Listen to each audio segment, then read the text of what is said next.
মহান স্বাধীনতার ঘোষক, বহুদলীয় গণতন্ত্রের প্রবক্তা শহীদ প্রেসিডেন্ট জিয়াউর রহমানের আজকে ৪৪তম শাহাদাত বার্ষিকী নারায়ণগঞ্জ মহানগর আওতাধীন আলিটেক ইউনিয়ন বিএনপির উদ্যোগে আজকের সভার সম্মানিত সভাপতি উপস্থিত রয়েছেন। আজকের সভার প্রধান অতিথি, প্রধান বক্তা এবং বিশেষ অতিথিবৃন্দ এবং উপস্থিত স্থানীয় নেতৃবৃন্দ। প্রিয় ভাইরা আমার, 1971 সালের পরে বাংলাদেশে ভঙ্গুর বাংলাদেশ বিনির্মাণে শহীদ জিয়াউর রহমানের অবদান আমাদের মাঝে চিরস্মরণীয় হয়ে থাকবে।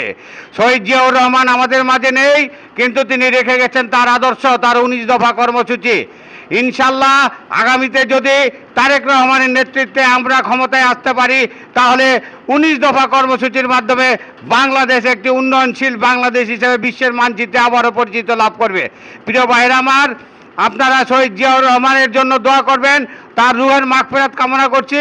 দেশনেত্রী বেগম খালেদা জিয়া রোগ মুক্তির জন্য দোয়া করবেন এবং দেশনায়ক তারেক রহমানের জন্য দোয়া করবেন, তিনি যেন আমাদের মাঝে এসে বাংলাদেশকে সেই শহীদ জিয়ার মতো উন্নয়ন বাংলাদেশ হিসাবে বিশ্বের মানচিত্রে পরিচিত লাভ করতে পারে। ধন্যবাদ সবাইকে।